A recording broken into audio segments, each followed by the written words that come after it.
I mean, and also because you were dealing with a taboo subject, and in a medium that was probably still, even then as now, regarded as a sort of facile and immature medium. I've heard you say in other interviews that you made a point of making the storytelling as clear as possible, so that there was no kind of like difficulty for people who weren't used to reading comics into getting into it, both the combination of the words and the pictures. That's right. Well, bear in mind, when I started writing this in 1992, it wasn't very long after things like Mouse and people like Neil Gaiman and Alan Moore were actually trying to write books for mainstream readership. Comics still were very much thought of as a children's medium. Yeah. But when I realised that I was writing it, that it was a non-genre story, it was aimed at, it could have been appreciated by anybody, not just a fantasy fan or whatever. I did go out my way to make it more accessible to people who didn't have that sort of acquired knowledge of comic grammar that we have from reading the comics. So you can see the style of storytelling is very clear, it's got this clear line entry technique. I spent a lot of time, I usually do about the place for speech balloons, so it just flows, and the layouts, everything. And at the same time, maybe through the rendering of animals, your use of colour, you're trying to evoke some of the original artwork from Beatrix Potter's book. Well, yeah, absolutely, yeah. It's coloured in blue line technique, which is watercolour. It's coloured in watercolour, which is what Beatrix Potter used. Yeah. In fact, the Potter pastiche at the end actually used the ink line. It's the Cornelissen's own brand French sepia ink, which is the type that which is still made there on Museum Street. Same ink that Beatrix Potter. Cartoon Museum. Yeah. Well, the next one. But yeah, it's the same ink that Beatrix Potter used. So I was trying to evoke that, and actually the whole book it's full of Potter references. They went down very well with the Beatrix Potter Society. There's all the way through. All the characters are named after Beatrix Potter characters, for stars.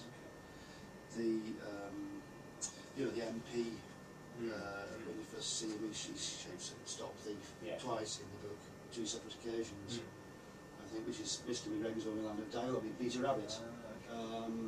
And at the same time, he has a sort of animal analogue as as a fierce cat. That's right. Well, he's called Todd, isn't he? Which is Beatrix Potter character, Mr. Thomas Fox. He's a Sandy Mr. Gentleman in the Beatrix Potter story, so that's where he's got Sandy. I actually based most of the characters on, I cast it and actually did photo reference based on real people. But I made it up. I had him back in my mind, Leslie Phillips. And when it came to doing renditions of landscapes, of recognisable landmarks, how much of it was from memory, and how much did you actually have to go into the field and sort of do? I did practically all the shots, the London backgrounds and the Lady Street ones are based on these locations. I actually went there, photographed them and worked from those. Very often I found out to improve the landscape, which is, it's something, it's a phrase that Beatrix Potter used to use, but she used to work drew from life, everything, her animals, landscapes, they were all from life. And get an example of here. And she used, that's what she said, she improved the landscapes to fit the pictures better. It's like this, as I say, cat bells, is actually, if I'd drawn it realistically, it would be this sort of shape. Okay. But it wouldn't fit on the page. Well, it's like using a fish line. Yeah, that's right, exactly. Well, I usually say about that page, it's a bit like Picasso says about art is a lie that tells the truth. That's what actually feels like when you're walking up there.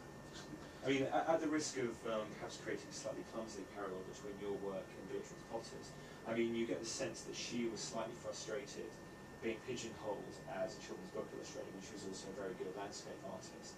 And this book now is being published as a great British graphic novel, as part of their range of great British graphic novels. I mean, would you like to be recognised as a great British novelist rather than a great British graphic novelist, or do you not see any distinction? I'm perfectly happy with just being called a graphic novelist.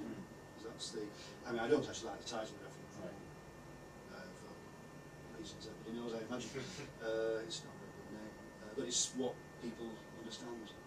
It's what people know. So if I'm asked to produce a graphic novelist, but the form I'm very proud of. So Well, I mean, obviously, even though it's bigger than your traditional Beatrix Potter book, when you were designing it in book format, you obviously had in mind the original printings of those little white. Well, yes, in fact, if if you look at the typography, it's based on the Beatrix Potter typography and the layout of this imaging. And on the original Dark Horse one, we actually had the Dark Horse Comics little box at the bottom, like Frederick Warren and Co. and the Beatrix Potter books. I mean, at the time, like you said, it was probably, although there were many great people working in the field of comics, it was yet to be recognised, in sort of like maybe the book trade as a growing concern where there was, great work being produced. Now, this new version is being published by Jonathan Kay, but presumably back then there wasn't a similar British venue that would have accepted it, which is why you had to go to Dark Horse. That's right, yeah. I took it to, I sent a proposal to every mainstream publisher of illustrated books in Britain, every single one. I had a list of them, sent a proposal with a sample illustration, and I think most of them were actually returned. Some just didn't bother replying to me. But I think there's only one or two that had actually been opened, did not bother looking at it. They'd reached the word comic in the covering letter and just stuck it back in the post. I put a stamped dressed envelopes for return in each one. I made a nice little folder up with them, the plastic jackets and everything. And I get them back out of their envelopes from these editors, and look, and the page was so stuck together. They'd not, you could tell they'd not actually known better to look. And I suppose even then, in the covering letter, you might have found it demeaning to have to name drop things like Mouse, because surely people in that profession ought to realise, I can't remember how it was worded, but I tried to present myself as a serious writer doing something that was worth considering, and I probably shouldn't have mentioned the word comic at all. I know things have changed amazingly since then. I know that I'm doing this talk tomorrow about this with Raymond Briggs at the ICA, and I heard him was on Radio 4 last week on a good read. And usually when a Raymond Briggs book comes out, there's an article about it, everything. If you know that in the past they never mentioned the word comics. They mentioned illustrator or an illustrated book or something like that. But on this good read, she actually introduced him as graphic novelist, Raymond Briggs. So that's an indication of how things have changed. And of course back then there wasn't the range and quantity of quality graphic novels. People just didn't know about them. There was only a handful. Now, of course, we've got a canon. We've got the whole, graphic novels about all sorts of topics. I mean, at the time, obviously... Too many to read, actually. It's true. I mean, at the time you said that you were surprised by how many people actually started talking about abuse in their family, because I guess once you open a topic for discussion, you suddenly realise there's an awful lot of interest in it, particularly if something isn't really being discussed. But considering your book has garnered a very good reputation, deservedly so, over the last 14 years, does it surprise you how popular it's become amongst your work as a whole, graphic novels? Well, the book itself. I don't know. I don't think it's the one I'm most proud of. And it's, I think, it might be something to do with the size, but it's very tight. It's very tight. I think it all works. I'm pleased with every aspect of it. Whereas other things I've done, I might have little feelings about this, that, and the other. But yeah, it has been the most popular one. I think it's the best selling one overall over the years. I know Alice has sold it as well, but this has been in print for, what did you say, 14 years now. Being in a dozen countries, it's coming up 2 more, I think, next year. Still being published in different countries. And it's very popular in libraries, and it's used in some child abuse centres in different countries to help kids talk about their own lives. So yeah, it's and also this thing did work, this accessible thing.